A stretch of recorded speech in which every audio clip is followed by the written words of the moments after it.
Қайырлы күн, құрметті әріптестер. Кешегі сым сағаты бойынша сұрақтар болды, иә. Сым сағатын мен телеграмнан жүргіздім. Ата-аналар жиналысын зуммен өткіздім, бірақ та көп ата-аналар зумда отыра алмайды. Сол үшін бізге ең тиімді телеграм.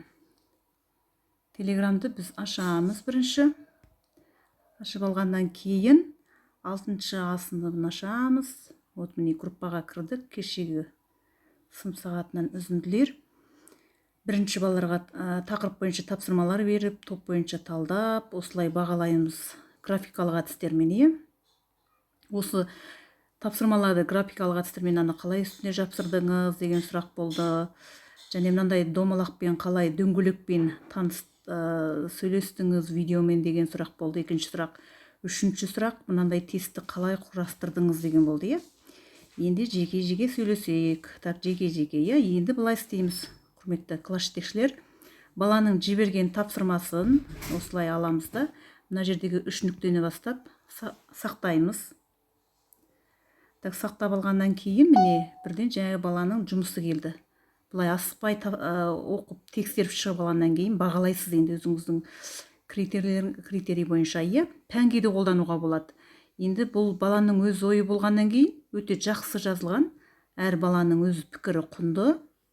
Өте жақсы білдірген өз ойын. Мен оған осындай кереметсің деген белгі бергім кеп тұр. Сон дайын дегенді басамыз. Содан кейін ары қарай отправить дейміз, міне жіберілді. Бұл бірінші сұрақ. Ал екінші сұрақ, тестті қалай құрастырдыңыз деді. Тестті құрастыру үшін біз бірінші мына жерде осындай белгі бар бәрімізде. Осыны басамыз. Басқаннан кейін бізде мынандай жер шығады, міне вот.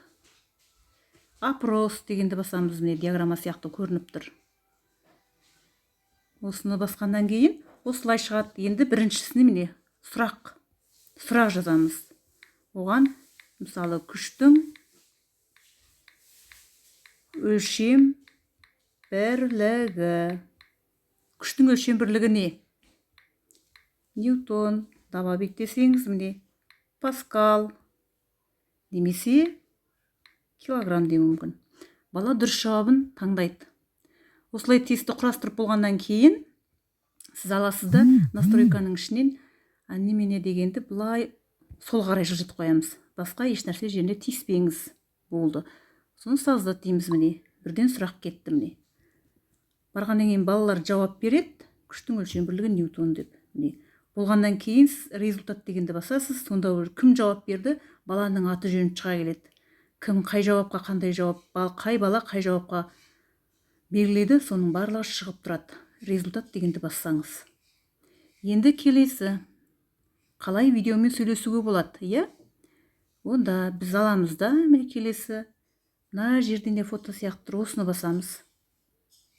Осыны басып тұрсаңыз, сол жаңағы мынандай болып шыға келеді. Сонда сөйлей бересіз балалармен.